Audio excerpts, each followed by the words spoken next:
I'm going to introduce you. Okay.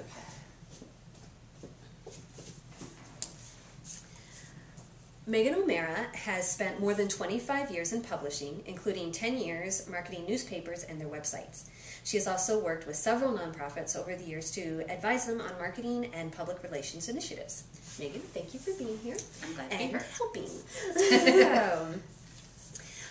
So we need some Media 101. Mm-hmm. There is a bill in the legislature. Well, there are many bills, bad bills. But the one that we're sort of focusing on is two bills that would ban abortion coverage in the state exchanges offered in Michigan. Mm-hmm. And there was an article just a few days ago in the Lansing State Journal that just was reporting about these particular bills. Mm-hmm. So what would you suggest I do? What would you suggest others do to try and raise awareness about these bills and the efforts to ban the coverage in Michigan? There are a number of opportunities for individuals and groups to take advantage of basically free media that you get without buying advertising, or that you actually intend to get as opposed to being investigated. So there's, which I don't recommend.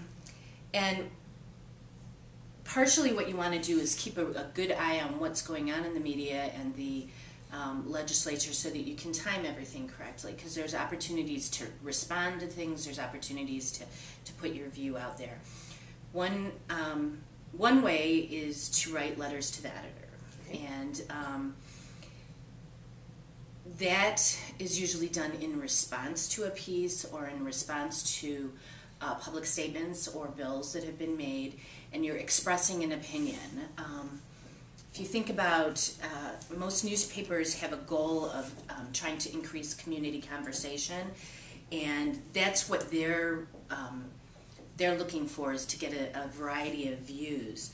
You're looking to state your particular view, and so you need to think about what their processes are for including the letter in the paper. They usually have word limits. They usually have a format that it has to go in.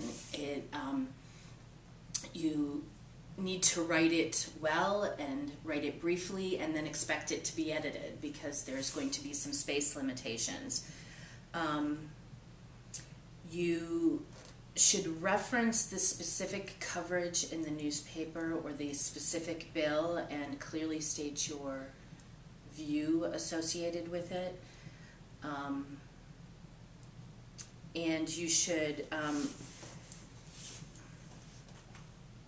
let's see, you should write from your own perspective. A lot of newspapers will not print letters if they think they're part of an organized campaign. So if a whole bunch of letters come in with basically the same wording, so you want to write it yourself.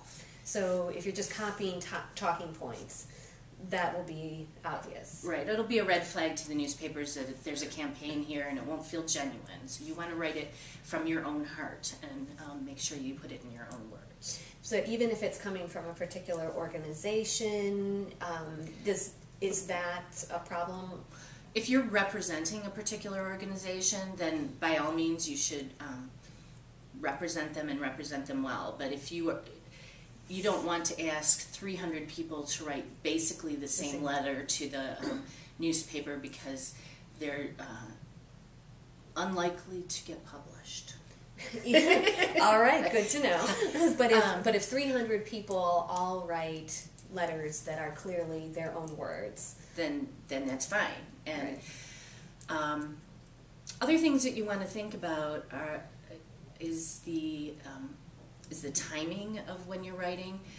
People generally have pretty short attention spans, and that goes for coverage in newspapers, so you want to respond very quickly to an event or to coverage of a bill or an issue in the paper. Don't spend a week worrying about the perfect wording in your letter because people will have lost interest by then, and so you really want to get it in that day if at all possible. So the day you see the article that upsets you or op-ed or whatever, Right. you need to do it that day. You need to